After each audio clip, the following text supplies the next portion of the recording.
시청자 여러분 안녕하십니까? 뉴스9 윤종호입니다. 이재명 대통령이 현 정부 첫 예산안을 설명하러 국회를 찾았는데 국민의힘이 전원 불참하면서 반쪽짜리 시정연설이 됐습니다. 추경호 전 원내대표에 대한 특검의 구속영장 청구가 야당 탄압이라며 반발한 건데 3년 전 윤석열 정부 첫 시정연설 때 이 대통령 수사에 반발한 민주당이 보이콧했던 것과 똑같은 상황이었습니다. 누구의 잘잘못을 떠나 정권이 바뀌어도 우리 정치 수준 여전한 듯합니다. 첫 소식은 최지원 기자가 전합니다. 국회 본회의장 한쪽이 텅 비어 있습니다. 첫 번째 본 예산안 시정연설을 앞두고 추경호 전 원내대표 구속영장 청구에 반발한 국민의힘 의원 107명이 전원 불참한 겁니다.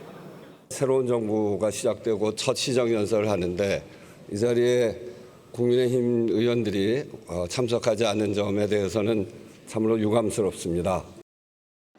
연단에선 이재명 대통령은 야당 의석을 바라보며 허전하다고 말했습니다. 좀 허전하군요. 이 대통령은 전년보다 8.1% 늘어난 내년도 예산안 728조 원이 인공지능 시대를 여는 첫 번째 예산안이 될 거라고 소개했습니다. 인공지능 시대에는 하루가 늦으면 한 세대가 뒤처지게 됩니다. 저는 우리 국민 여러분의 저력을 믿습니다. 그래서 자신 있습니다. 22분 동안 인공지능을 28차례 언급했는데 인공지능 3대 강국 도약을 위한 대전환에 10조 1천억 원, 최첨단 무기체계 도입 등을 위한 국방 예산에 66조 3천억 원 등을 투입하겠다고 했습니다. 국방을 외부에 의존한다는 것은 우리 국민의 자존심 문제 아니겠습니까? 우리의 염원인 자주 국방을 확실하게 실현하겠습니다. 4인 가구 기준 월 200만 원 이상 생계급여 지원, 24조 원 규모 지역사랑 상품권 발행 등 현금성 정책도 대거 포함됐습니다. 이 대통령은 국무회의에서도 국회의 초당적 협력을 당부했습니다. 국민이 체감하는 변화, 대한민국 대전환의 시작점이 될 수 있도록 국회에 초당적인 협력을 다시 한번 요청드립니다. 대통령실은 대통령의 당부가 야당뿐 아니라 여당까지 아우르는 거라고 설명했습니다. 민주당 지도부를 향해서도 강경 노선 자제를 촉구한 거란 해석이 나옵니다. TV조선 최지원입니다. 이 대통령 시정연설에 참석하지 않은 국민의힘은 본회의장 앞에서 검은색 옷을 입고 야당 탄압을 규탄했습니다. 이젠 전쟁이다 이런 격앙된 말이 의원총회에서 나왔는데 기억나시죠? 이 대통령의 최측근인 김현지 대통령실 제1부속실장이 과거 이 대통령에게 보냈던 문자를 빗댄 겁니다. 시정연설에 대한 반응 역시 여와 야가 극과 극이었습니다. 계속해서 변정현 기자입니다. 상복을 입고 검은 마스크를 쓴 국민의힘 의원들이 국회 로텐더홀에 섰습니다. 손에는 자유민주주의의 사망을 알리는 영정이 들려 있습니다. 곧이어 국회에 들어서는 이재명 대통령을 향해 목소리를 높였습니다.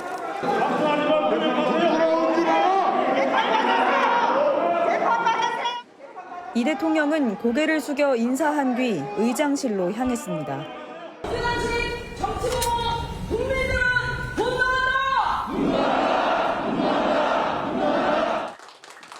사전 환담에서 이 대통령은 동석한 오부요인들에게 에이펙 성공 개최에 대한 감사를 표했습니다.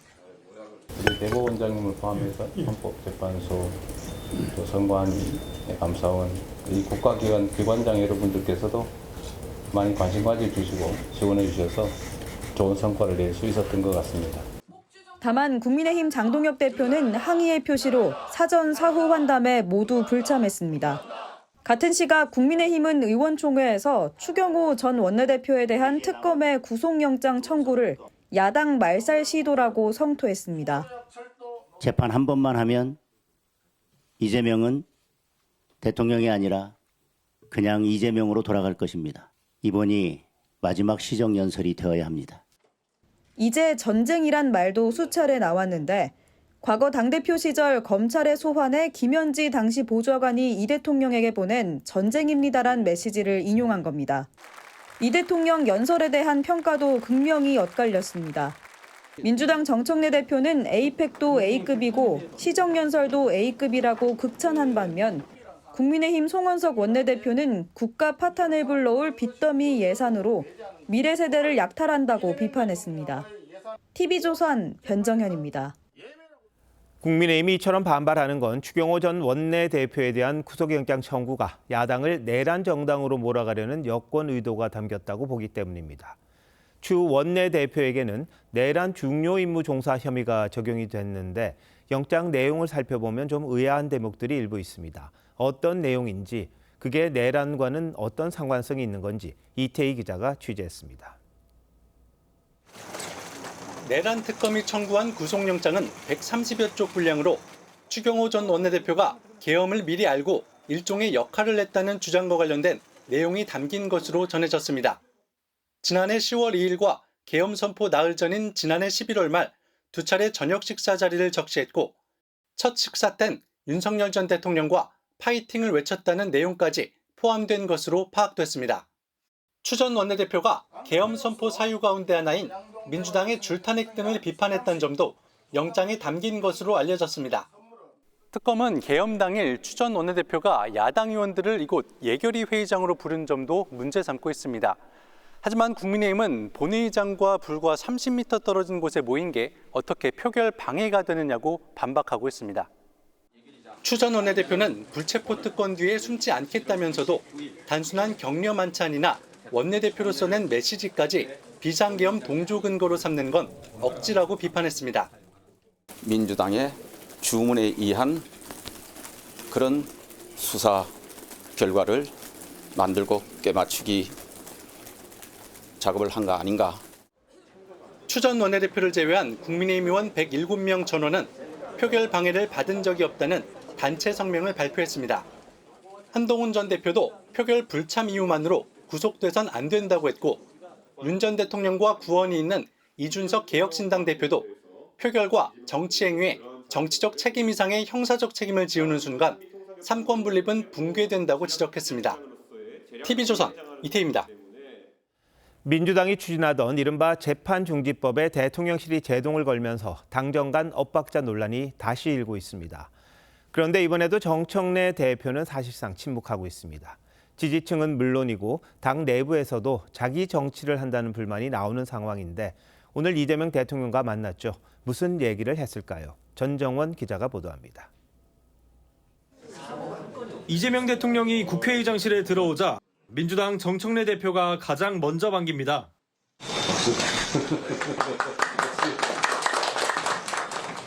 네, 대표님 애쓰십니다. 정 대표는 원래 대통령을 만나면 기분이 좋다며 화기애애한 분위기를 강조했습니다. 하지만 어제 재판중지법을 둘러싼 당과 대통령실의 엇박자 논란과 관련해선 말을 아꼈습니다. 재판중지법 철회됐는데 이에 관련해서 한 말씀만 좀 부탁드립니다. 네. 대표님 재판 중지 관련해서 좀 다쳐요. 그만합시다. 민주당은 박수현 수석 대변인도 가능성을 언급한 것이었다며 재판중지법을 하겠다고 한 건 아니라고 수습에 나섰습니다. 지도부 차원에서 논의되었던 문제가 아니었거든요. 사실 에이펙 성과를 홍보하는 게 이제 당의 기조였는데.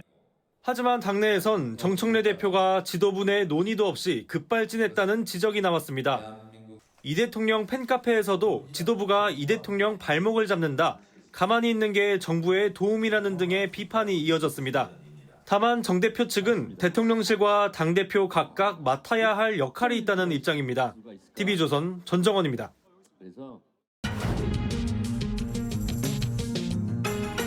정치 연안에 한 발 더 들어가 궁금증을 풀어드리는 정치 더 시간입니다. 조선일보 배성규 정치 에디터 나오셨습니다. 어서 오십시오. 안녕하세요. 자, 오늘 다룰 주제는 뭡니까? 네, 명청의 대장동 동상이몽입니다. 네, 지금 리포트에서도 봤습니다만 이 대장동 재판 이후에 이 재판 중지법을 하니 많이 지금 논란이 있었습니다. 네. 근데 대통령실이 정청래 대표가 하려는 걸 제동 건 겁니까? 엇박자입니까? 네, 일단 그렇게 보입니다. 이 여당이 추진하겠다고 했던 재판 중지법을 대통령실이 하루 만에 뒤집는 모양새인데요. 상당히 이례적입니다. 이 명청 갈등 3라운드란 말이 나오기도 하는데요. 임기 초에 대통령실의 만류에도 정 대표가 검찰개혁 등을 밀어붙였죠. 그다음에 최근에는 부산시당위원장 경선에서 이 대통령이 영입했던 인사를 정 대표가 컷오프 시켰습니다.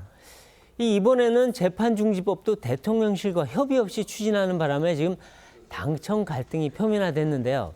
이 과거와 다른 점이 한 가지 있긴 있습니다. 이 검찰개혁이나 컷오프는 정 대표 뜻대로 됐는데 이번에는 대통령실의 반대로 이게 이루어지지 않았다는 겁니다.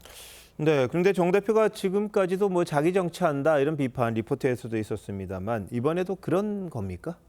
네, 이게 약간 미묘한 차이가 있어 보이는데요. 이 재판중지법은 대장동 재판으로 다시 불거진 이 대통령 사법 리스크를 해소하기 위해 추진한 겁니다. 이 정 대표의 뭐 강경 선명 노선을 자기가 이제 뭔가 부각시키려다 이런 것 아니냐라는 얘기도 나오는데 기본적으로는 이 대통령을 돕겠다는 취지였습니다. 의도가 나쁜 건 아니었는데 동상이몽이었던 거죠. 그래서 일각에서는 생색내려다 긁어 부스름 만들었다. 뭐 이런 얘기도 나오는데요. 일단 일방적으로 추진한 게 문제였고요. 이 대장동 일당이 중형을 받고 이 대통령한테 불리한 내용도 좀 담기지 않았습니까? 그러니까 이 대통령 재판은 바로 중지시키려 하겠다 이런 판단을 한 것 같긴 합니다. 그런데 이게 정치적 단견이었다는 겁니다. 지금 관세 협상 타결과 에이펙 외교 또 주가 급등으로 지금 대통령 지지율이 올라가는 상황인데 이번 조치가 오히려 대통령의 사법 리스크를 부각시키고 상승세에도 찬물을 끼얹을 수 있다. 이렇게 대통령실을 판단한 것 같습니다.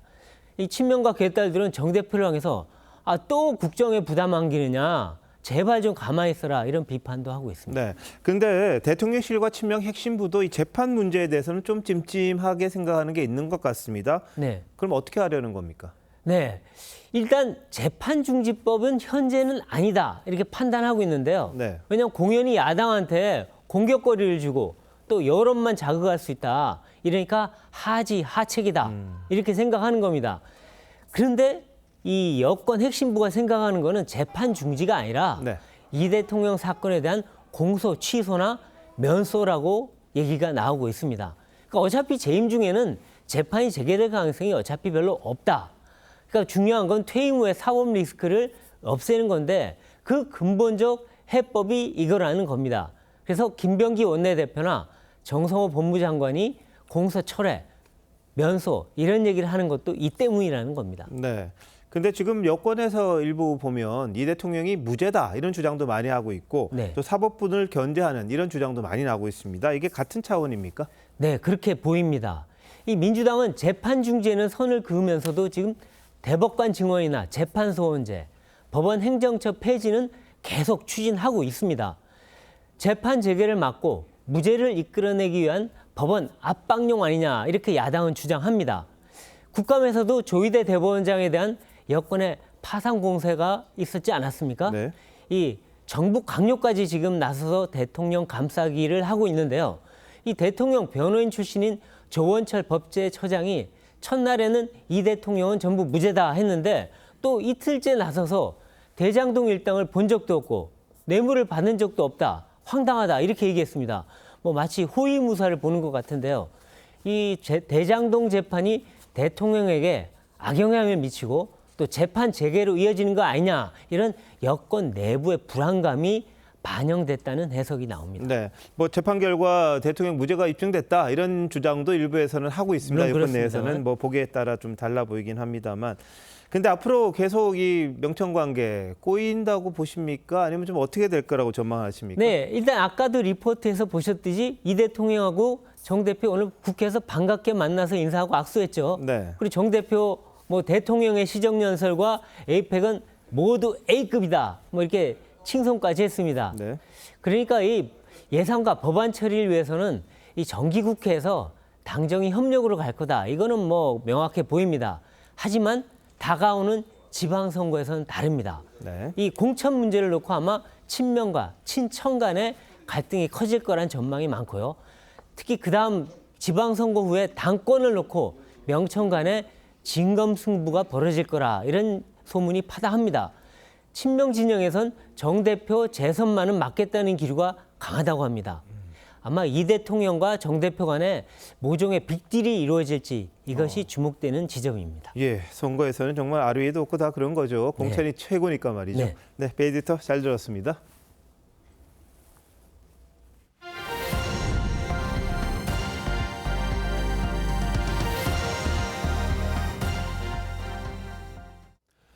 이 대통령이 한미안보협의회 참석자 방한 중인 헤그세스 미 국방장관을 만나 임기 내에 전시작전권 전환을 촉구했습니다. 이 대통령이 시점을 박은 건 처음입니다.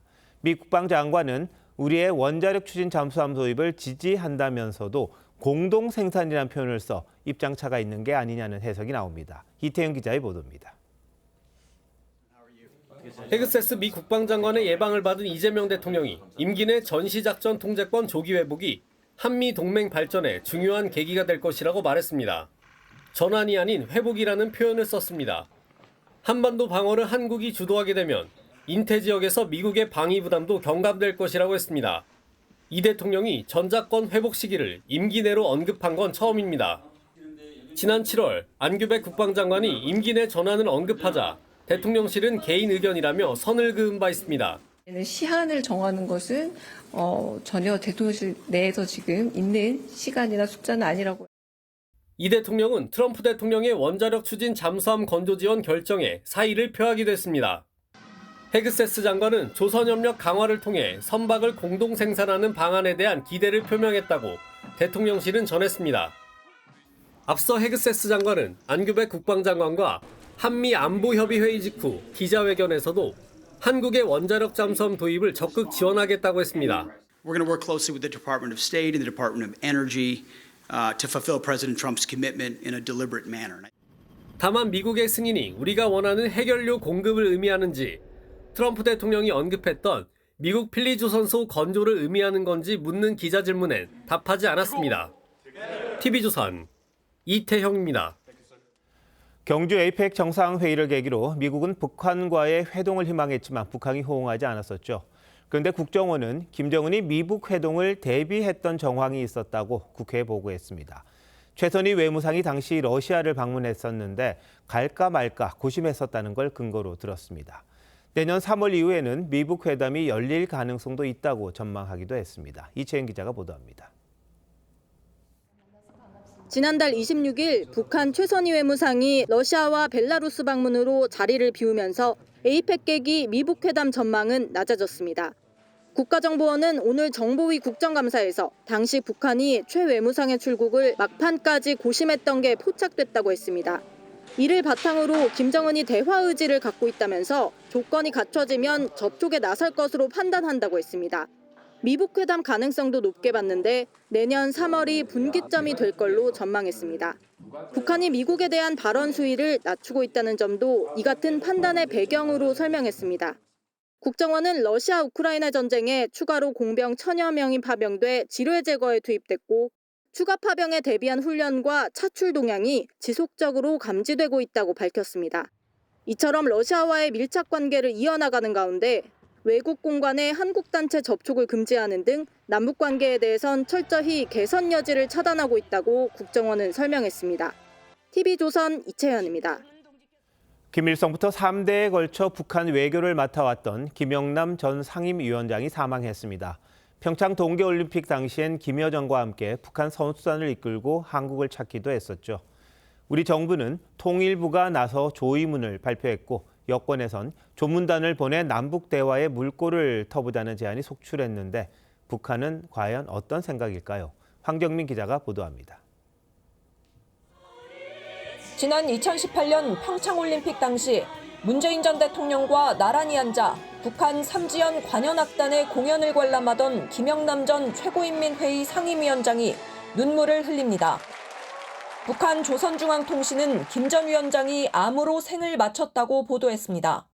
특출한 공적을 남긴 로세대 혁명가인 김영남 동지가 97살을 일기로 고귀한 생을 마치었다. 김정은 위원장도 오늘 새벽 조문하고 애도의 뜻을 표했습니다. 3대 세습에 걸쳐 북한 외교의 중추적 역할을 해왔던 김 전 위원장은 명목상 국가수반인 최고인민회의 상임위원장을 20년 넘게 맡았습니다.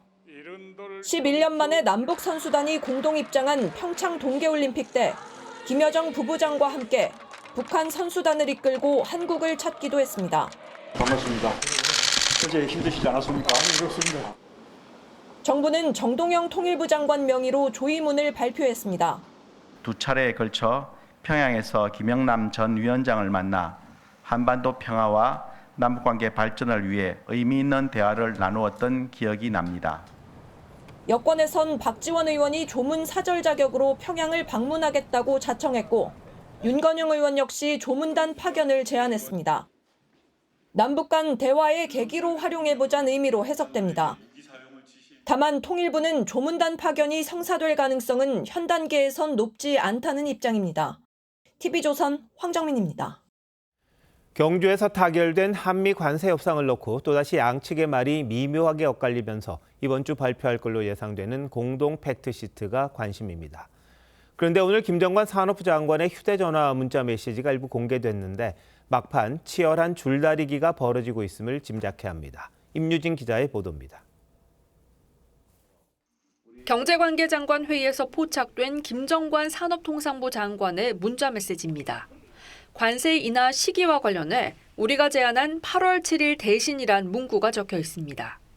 8월 7일은 우리보다 앞서 무역 협상을 타결한 일본이 자동차 관세 15%를 소급 적용받은 날짜입니다. 우리도 같은 날로 소급할 걸 미국 측에 제안했지만 받아들여지지 않자 다른 대안을 추진 중인 걸로 보입니다. 자동차 관세의 경우 법안이 제출되는 달에 1일로 관세가 소급 발효되도록 협의하겠습니다. 현대차 기아의 3분기 관세 손실을 감안하면 8월 소급 적용을 못 받을 경우 피해는 최소 3조 원대에 달할 걸로 추산됩니다. 문서 형식을 두고도 막판 줄다리기가 이어지는 모습입니다. 이번 주 공개 예정인 팩트시트는 사실관계 나열 수준으로 법적 구속력은 없습니다. 이 때문에 우리 측은 양해각서에 서명한 뒤 관보에 동시 게재하는 등 추가적인 안전장치를 요구했지만 이 역시 미국 측이 미온적인 걸로 보입니다. 로트닉 장관의 서한이라도 뭔가 구체화하는 작업이 있어야 되지 않을까라고 하는 일종의 이중적으로 사실을 확인하고 싶어하는. 농산물 추가 개방과 반도체 관세 등 양국 간 잡음이 나왔던 쟁점들이 팩트시트에서 어떻게 정리될지도 관심이 쏠리고 있습니다. TV조선 임유진입니다. 전 축구 국가대표인 이천수 씨가 1억 원이 넘는 돈을 빌려 쓰고 갚지 않은 혐의로 고소를 당했습니다. 고소인은 이 씨에게 사기성이 짙은 투자처를 소개받아 큰 피해를 봤다고도 주장합니다. 하지만 이 씨 측은 돈을 받은 건 맞다면서도 혐의를 부인하고 있습니다. 김태준 기자입니다. 이천수 씨는 지난해 제주도에 축구 교실을 열고 유튜브 방송도 출연하며 왕성한 활동을 이어가고 있습니다. 매출 얼마? 지금 솔직히 내 유튜브보다는 많이 버는데. 그런 이 씨가 억대 사기 혐의로 고소된 것은 지난달 13일입니다. 지난 2018년 11월부터 약 1년 반 동안 9차례에 걸쳐 1억 3,200만 원을 빌려간 뒤 이를 갚지 않는다는 겁니다. 이제 힘들고 하니까 잘 되면 갚겠다 해서 그때부터 이제 조금씩 계속 빌리기 시작한 거예요. 고소인은 이 씨와 2010년 알게 된 이후 호용호제하는 가까운 사이였다고 했습니다. 하지만 이 씨 권유로 축구 후배가 운영한다는 외환 선물 거래 사이트에 거액을 투자한 뒤로 연락이 끊겼다고 주장했습니다. 이에 이 씨 측은 돈을 받은 건 맞지만 금전 대여는 아니라고 반박했습니다. 특히 돈을 달라고 했으면 줄 생각도 있는데 고소부터에 황당하다는 반응을 보였습니다. 또한 외환 선물에 투자해 큰 손해를 봤다는 주장에 대해서도 이 씨와는 무관하다고 강조했습니다.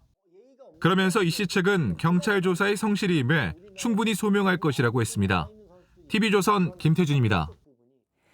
오늘 오전 서울의 한 재개발 조합 사무실에서 흉기 난동이 발생해 3명이 크게 다쳤습니다. 전 조합장이 현 조합 직원들을 상대로 흉기를 휘둘렀습니다. 이나영 기자가 취재했습니다. 목 부분을 부여잡은 여성이 뛰어와 주변을 두리번거립니다. 지나가던 차량 운전자와 여성 한 명이 피해 여성을 발견하고 핸드폰을 꺼냅니다. 그 순간 갈색 상의를 입은 남성이 쫓아와 피해 여성을 밀치고 차량 운전자가 바로 따라가 이 남성을 넘어뜨려 제압합니다. 오늘 오전 10시 20분쯤 서울 강동구 천호동의 한 재개발 조합 사무실에서 흉기 난동이 발생해 3명이 크게 다쳤습니다. 사건은 이 건물 2층에 있는 재개발 조합 사무실에서 일어났는데 현재는 입구가 경찰 저지선으로 막혀 있습니다. 용의자는 피해자가 건물 밖으로 몸을 피하자 뒤쫓다가 지나가던 시민에게 제압된 뒤 출동한 경찰에 체포됐습니다. 정장 입으신 분이 이제 맨 처음 1차로 제압을 하고 계셨었어요. 근데 그때 이제 저도 이제 부랴부랴 가가지고 제압을 하고. 직전 조합장인 용의자는 지난 7월 강제추행 혐의로 입건돼 지난 9월 조합장에서 해임됐습니다. 현장에서 해임된 것 같은데 남자 조합장 1분, 여자 사무장 2분. 경찰은 용의자를 상대로 범행 동기와 계획범죄 여부 등을 조사하고 있습니다. TV조선 이나영입니다. 제주 해안가에서 차 포장지에 쌓인 마약이 또 발견됐습니다. 한 달 새 벌써 5번째입니다. 제주도가 마약 유통 창구가 된 건 아닌지 주민 불안감이 커지고 있습니다. 장혁수 기자가 보도합니다. 승합차 모양의 경찰차가 해안도로를 오가고 항구에는 폴리스 라인이 쳐졌습니다. 경찰차가 소방차 계속 와가지고 며칠 동안 계속 그러니까 숨이 녹냐. 제주항 방파제 인근 갯바위에서 은박지와 비닐로 포장된 마약 의심물질 1kg이 발견된 겁니다. 포장지에는 한자로 차란 글자가 적혀 있었는데 해경이 마약 간이 검사를 진행한 결과 신종 마약인 케타민으로 확인됐습니다. 지난 9월 29일 서귀포시와 지난달 24일 제주시에서 발견된 케타민 포장 형태와 비슷합니다. 케타민은 진통 효과가 있어 의료용 마취제로 쓰이지만 남용하면 환각 증세를 일으킵니다. 무비자로 입국한 중국인이 필로폰 1.2kg을 몰래 들여왔다 검거되는 등 지난 9월부터 약 한 달간 제주에서 발견된 마약이나 마약 의심 물질은 이번이 벌써 5번째입니다. 주민들은 불안합니다. 관광객 위장해가지고 조직들이 막 활개를 치는 것 같은데 그거를 좀 막을 수 있는 방법을 찾아야 되는데. 해경은 아직까지 마약의 출처나 경로를 파악하지 못하고 있습니다. 해양이라는 그 어떤 특수성 때문에 지금 어떤 수사 단서 같은 게 지금은 많이 부족한 상황입니다. 해상과 해안가 수색을 강화한 해경은 차 포장 형태의 백색 가루를 발견하면 만지지 말고 즉시 신고해달라고 당부했습니다. TV조선 장혁수입니다. 요새 투자 사기 같은 범죄는 주로 해외에 거점을 둔 조직들이 벌이고 있습니다. 이들이 벌어들인 돈은 국내에서 세탁하는 경우가 많은데 최근 상품권 사업자를 가장해 자금 세탁을 도운 일당이 붙잡혔습니다. 하동원 기자의 보도입니다. 한 시중은행 창구를 찾아온 남성. 신분증을 건네고 서류를 작성하더니 직원으로부터 5만 원권 뭉치를 건네받습니다. 남성이 인출한 1,000만 원은 투자 사기 조직이 벌어들인 범죄 자금이었습니다. 개인 사업자 계좌로 돈을 이체받은 뒤 정상적인 매매 대금인 것처럼 인출해 세탁하는 겁니다. 경찰은 이 남성을 포함해 총책 등 자금 세탁 조직 13명을 구속해 검찰에 넘겼습니다. 상품권 사업자로 등록한 이들은 지난해 8월부터 사업자 계좌 10개로 100억 원 상당의 범죄 자금을 건네받은 뒤 수사망을 피하기 위해 43개의 은행 지점을 돌며 현금을 인출했습니다. 범죄 계좌를 추적하다가 이 허위의 사업자 계좌로 대량의 돈이 계속해서 이렇게 모이는 것을 확인을 하고 그 계좌에 대한 수사를 하다 보니 사업장은 서류상으로만 공유 오피스텔로 해놓고 숙소 여러 곳을 옮겨 다니며 조직적으로 움직였습니다. 국민들이 어떤 사업을 하는 걸 이렇게 사업자도 있고 불법적인 일을 하는 경우도 발생하니까. 돈을 세탁해주고는 범죄 자금의 1%에 해당하는 10억 원을 받아채겠습니다. 경찰은 이들에게 자금 세탁을 의뢰한 사기 조직에 대한 수사를 계속하고 있습니다. TV조선 하동훈입니다. 단기 고액 알바, 이런 홍보 문구 믿으시면 안 됩니다. 자칫하다간 보험 사기에 연루될 수 있습니다. 돈이 급한 청년층을 끌어들여 보험 사기를 벌인 일당이 붙잡혔습니다. 노도일 기자입니다. 도로에 멈춰선 차량. 뒤에서 달려오던 오토바이 한 대가 차선을 바꾸는 듯 하더니 갑자기 핸들을 돌려 차를 들이받습니다. 뭐예요? 신호를 받지 않고 좌회전하는 차량을 향해 승용차가 돌진해 그대로 부딪힙니다. 모두 보험금을 노린 고의 사고입니다. 과실이 있는 운전을 하는 그 상황들, 그런 거를 노리고 있다가 이제 그 타이밍에 맞춰서 사고를 이제 실행하는 겁니다. 보험 사기 기획자들은 SNS를 통해 급전 대출이나 단기 고액 알바가 가능하다며 돈이 급한 청년층을 행동책으로 끌어들였습니다. 실제로 가담자의 80%는 20, 30대 남성이었습니다. 이들은 감시를 피하기 위해 후방에서 차를 박는 뒷쿵, 공격 포지션 등 은어까지 썼습니다. 큰 돈을 벌 수 있게 해주겠다며 젊은 층을 끌어들여 허위 진단서로 보험금을 타는 일당들도 대거 적발됐습니다. 지난해 8월부터 최근까지 이런 식으로 보험 사기를 벌이다 적발된 인원은 총 3,600여 명, 타낸 보험금만 900억 원이 넘습니다. 금융당국은 단순히 공모자를 모집하는 글을 올리는 경우도 처벌될 수 있다고 경고했습니다. TV조선 노도일입니다. 전세가 사라지고 이제는 월세가 대세가 됐습니다. 안 그래도 전세 매물이 부족했는데 정부의 고강도 규제 영향까지 겹친 탓입니다. 세입자들은 어쩔 수 없이 월세나 반전세를 알아보지만 늘어난 주거비 부담에 한숨만 내쉬고 있습니다. 이유경 기자가 취재했습니다. 내년 1월 서울 용산구 아파트의 전세 계약 만료를 앞두고 이사갈 집을 알아보고 있는 40대 직장인 권모 씨. 2년 새 전세 가격이 2억 원 넘게 오른 데다 매물을 찾기가 힘들어졌습니다. 줄 서서 들어가는 그 정도로 매물이 없는 상태고 학군이나 이런 걸 다 따져서 지금 가기가 되게 곤란한 상황이 되었습니다. 서울 전역의 토지거래 허가제 시행으로 실거주 의무가 생기면서 전세 매물이 씨가 마르고 있는 겁니다. 새끼고 파는 것도 싹 정리하다 보니까 물건이 더 줄은 거죠. 실입주만 올리니까 물건은 정말 한두 개밖에 안 되는 거죠. 그렇다고 반전세나 월세를 살자니 주거비 부담 때문에 당장 먹고 입는 걸 줄여야 할 판입니다. 3억 7천에 130에서 50 사이인데 그 정도를 제가 부담하기에는 조금 무리가 있어 보여서 다른 여가생활을 즐길 수 없을 것 같아서 신용대출을 또 받아야 되냐. 임대차 시장에서 월세 비중은 2021년 43%에서 4년 새 63%까지 늘었습니다. 과도하게 막아버리면 주거이동의 연쇄고리에 의해서 전세를 못 들어가는 사람들이 생길 수밖에 없어요. 특히나 이제 청소년 가구들에게는 주거비 부담에 대한 전문가들은 급격한 월세화 현상이 주거 양극화를 더 심화시킬 수 있다고 경고하고 있습니다. TV조선 이유경입니다. 서울 종로의 세운상가는 60, 70년대 최고의 주상복합이었는데 지금은 오래돼서 재개발이 필요하다는 주장이 많습니다.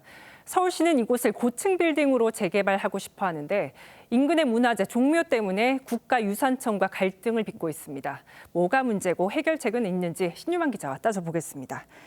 신 기자, 세운상가는 정확히 어디에 있습니까? 네. 종로 3가와 4가가 교차하는 지점에서 남쪽으로 약 1km 뻗어 있는 주상복합 상가 건물군입니다. 자, 지도로 보면 이렇습니다. 종묘 바로 앞 종로에서 시작해서 남쪽 끝부분은 남산과 인접한 퇴계로까지 이어집니다.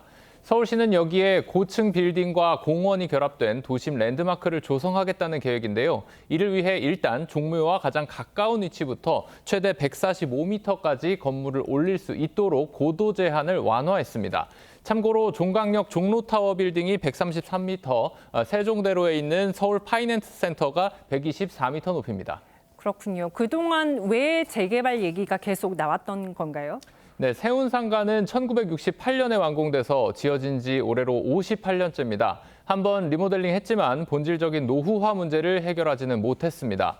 도시 구조적으로도 문제가 있다는 지적이 계속 나왔는데요. 서울 강북을 이렇게 동서로 분단시켜 소통을 막고 있다는 겁니다. 강북의 도로의 지금 동서방향으로 되어 있는데 세운상가가 남북방향으로 완전히 만리장성처럼 그걸 막고 다 끊어버리는 형태를 띠고 있거든요. 그러니까 인공적으로 20세기에 강북에다가 성곽을 하나 만든 거다. 낡은 건물이면 재개발 필요성이 있어 보이는데 국가유산청은 어떤 부분을 반대합니까? 네, 재개발 자체에 대한 반대는 아니고 새로 올라가는 건물의 고도를 제한해야 한다는 겁니다. 세운상가와 약 180m 떨어진 유네스코 세계문화유산 종묘의 경관을 해친다는 이유입니다. 서울시와 국가유산청 간에 또 다른 갈등이 있습니까? 네, 표면적으로는 유네스코가 권고한 세계유산 환경평가를 서울시가 무시했다, 안 했다는 건데 이건 강제성은 없습니다. 본질적인 문제는 국가유산청과 서울시 간에 끝나지 않은 법적 분쟁입니다. 과거 서울시 조례에는 문화재와의 거리에 상관없이 필요한 경우에는 고도 규제가 가능하다는 조항이 있었습니다. 세운상가도 이 규정을 적용받아서 개발 제한 고도가 71.9m로 묶여 있었는데요. 하지만 이 조례가 2023년 시의회에서 폐지가 됐고 국가유산청은 폐지한 것이 부당하다며 행정소송을 냈는데 아직 대법원 판결이 나오지 않았습니다. 네, 계속 평행선을 달리고 있는데 전문가들은 이 문제 어떻게 해결해야 한다고 얘기합니까? 네, 세운상가 지역은 서울 도심의 금싸라기 땅인데 높이가 낮으면 재개발 사업성이 크게 떨어집니다. 또 여기가 성공적으로 정비되면 낙후된 인근 지역까지 영향을 미칠 수 있는 강북 재개발의 신호탄이 될 거라는 전망이 나옵니다. 다만 목재와 기와 등으로 이루어진 종묘 건물에 그늘이 들이우는 문제 등 또 이 문화재 보존 측면도 고려해서 세밀한 결정을 내려야 한다는 지적이 나옵니다. 공간적으로 넓기 때문에 종묘 쪽은 역사성을 또는 이제 남산 쪽은 새로 도심 기능을 가능하도록 이게 다양한 형태로 적응적으로 개발하는 방향이 필요합니다.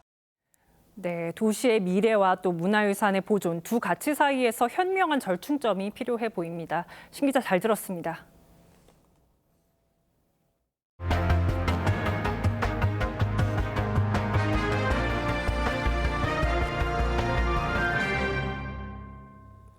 김건희 여사가 건강에 문제가 있다고 법원에 보석을 청구했습니다. 김 여사 특검은 허가하면 안 된다는 의견을 낼 계획인데요. 오늘은 김 여사 모친과 오빠를 피의자 신분으로 불러 조사했습니다. 이광희 기자가 보도합니다. 김건희 여사의 모친인 최은순 씨와 오빠 김진우 씨가 나란히 특검 건물로 들어옵니다. 어떻게 개발 부담금 한 푼도 안 내셨습니까? 네, 지금 특검 수사 받으신 거 어떻게 생각하세요? 최 씨의 특검 출석은 처음입니다.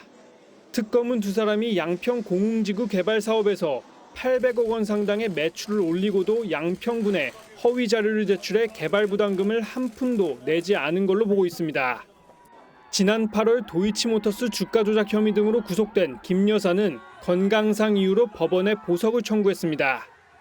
이에 대해 김건희 특검은 보석이 허가되면 안 된다는 의견서를 법원에 낼 것이라고 했습니다. 내란 특검은 계엄 당시 홍장원 전 국정원 1차장의 CCTV 영상을 국민의힘에만 제출한 혐의 등으로 조태용 전 국정원장을 소환했습니다. CCTV로 홍장원 차장 동선 검증 지시한 사실 있으신가요? 성실히 조사 잘 받도록 하겠습니다.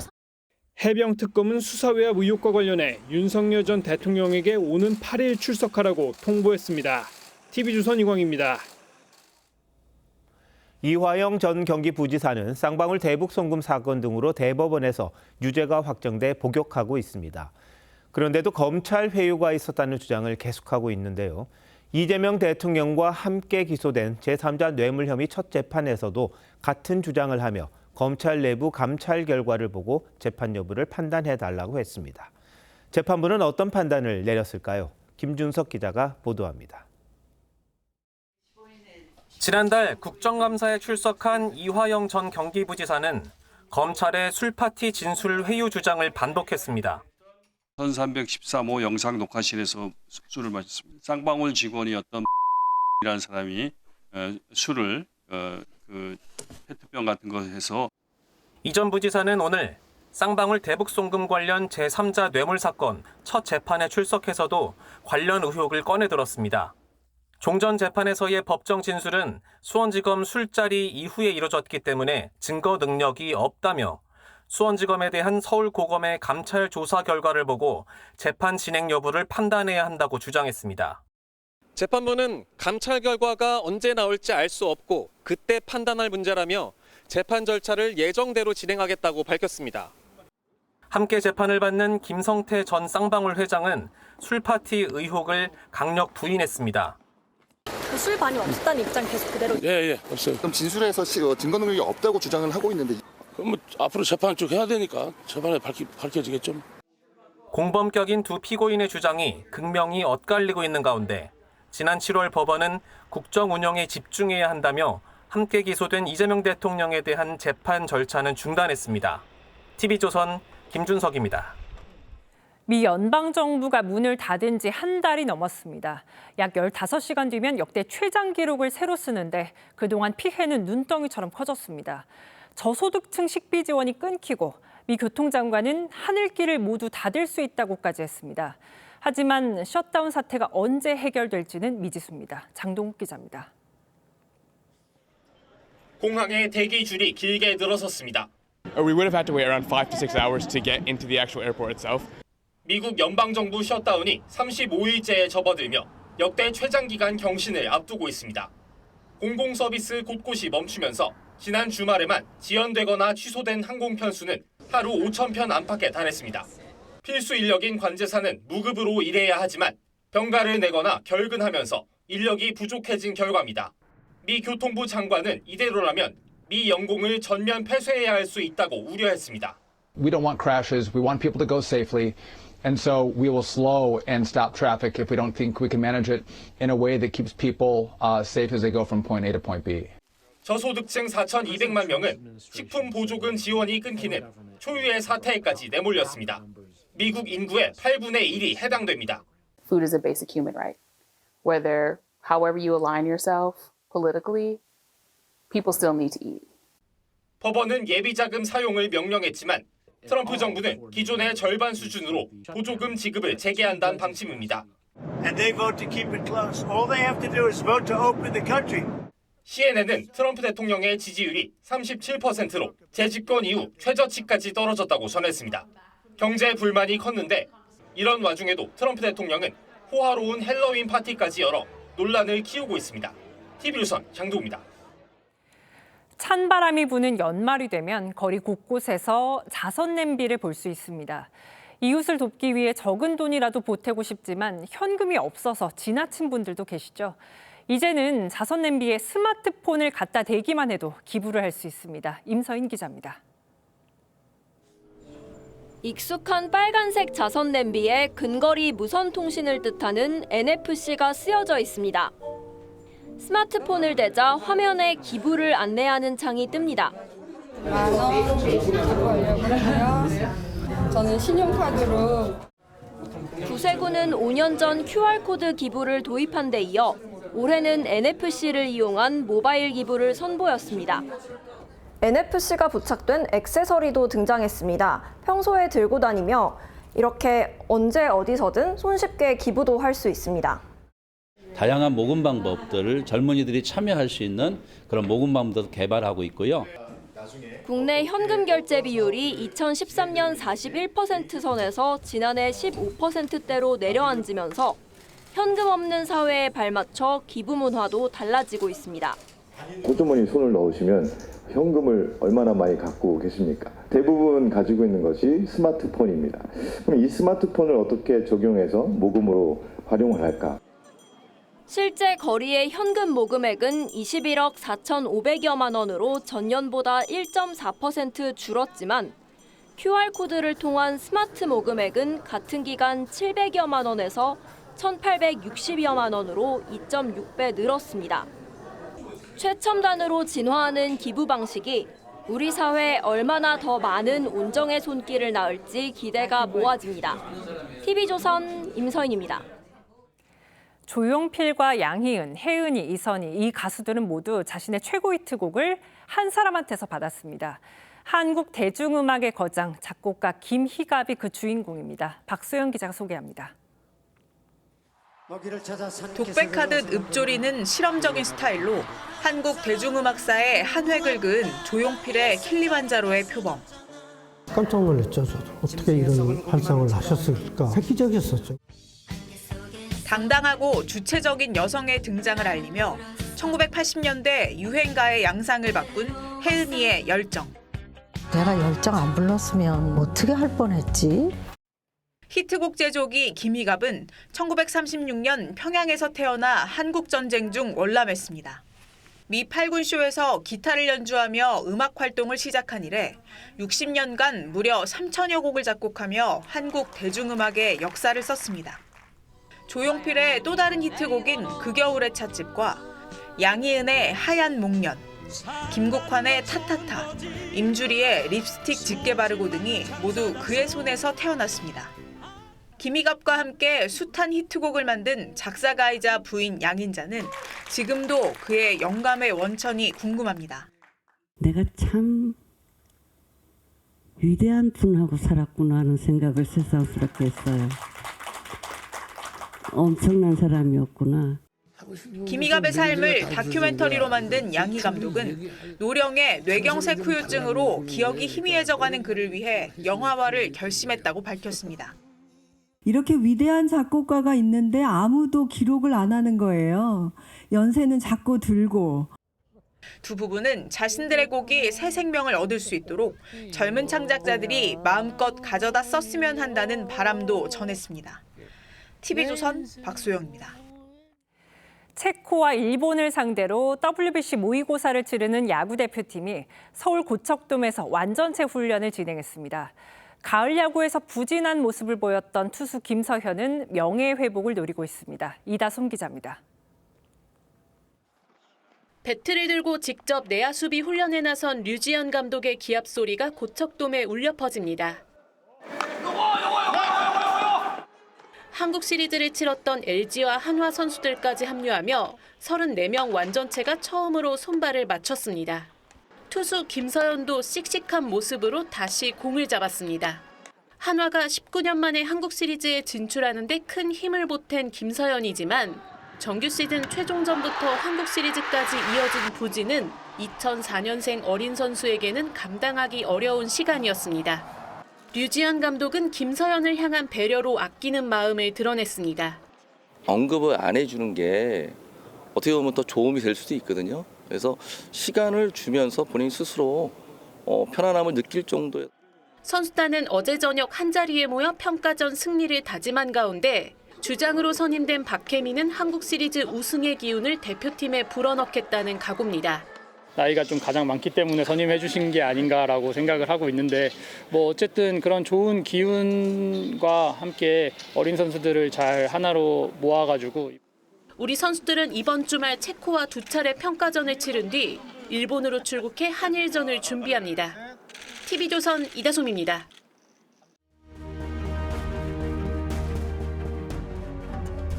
This is the story of a trade route that changed the world. A route that was over 5,000 miles long. This was the Silk Road. 인류 문명을 바꾼 건 사고 파는 것, 바로 교역이었습니다. 실크로드는 가장 유명한 길이었죠. 낙타가 모래 속을 걸었고 사람은 실크를 사고 팔며 문명을 만들었습니다. 1960년대 세계에서 가장 가난한 나라 그랬던 한국이 지금은 세계 10위권인의 경제 대국이 되었고 무역, 통상이 우리의 길입니다. 최빈국 대한민국이 지금처럼 발전한 것도 무역 덕분입니다. 납기 딱딱 맞추고 가격이 싸죠. 국내 교역, 물류도 세계 최고입니다. 침대에서 장을 보는 마켓이 있다. 늦은 밤 주문해도 새벽이면 문 앞에. 이제는 새벽에 현관문을 열면 반가운 전 세계 물건들이 조용히 도착해 있습니다. 새벽 배송, 대한민국에만 있을 겁니다. 그런데 이를 놓고 논란입니다. 민주노총이 나서서 야간 노동은 발암 물질이라며 0시부터 5시까지 배송을 하지 말자고 합니다. 새벽 배송 노동자의 우울증과 자살 생각 빈도가 3배 높다는 실태조사도 있다고 합니다. 일부 정치권도 거들었습니다. 그런데 정작 새벽 배송 노동자들은 싫다고 합니다. 쿠팡 위탁 택배기사 만여 명이 소속된 쿠팡 파트너스 연합회가 조사해 봤더니 거의 대부분이 새벽 배송 금지에 반대하고 계속 하겠다고 답했습니다. 새벽 배송을 하시는 분들은 강요를 받아서 그 선택을 한 것은 아니고요. 교통 상황이 야간에는 뻥뻥 뚫리죠. 야간엔 배달 효율성이 좋습니다. 경제적 효과도 큽니다. 새벽 배송 시장 규모가 15조 원, 고용 효과 19,000여 명. 농가부터 식품업체, 중소기업까지 이 생태계에 매달려 있습니다. 오죽하면 민노총 출신 노동부 장관까지 신중론을 내놨을까 싶습니다. 건강권을 지키자는 취지 좋습니다. 토머스 제퍼슨도 인간의 삶과 행복을 돌보는 게 정부의 첫째 목적이라고 했죠. 그런데 정작 현장에서 일하는 사람들이 일하고 싶다는데 노조가 앞장서 일하면 안 된다는 게 옳은 일일는지. 그게 노동자의 삶과 행복을 돌보는 일일까요? 일하고 싶은 사람에겐 더 안전하게 일할 환경을 만들고 원치 않는 사람에겐 다른 선택지를 보장하는 것. 그리고 더 일하는 사람에겐 제대로 보상하는 게 가장 중요합니다. 그게 개인을 살리고 결국 나라도 사는 길입니다. 11월 4일 윤정호 앵커 칼럼 노동의 새벽이었습니다.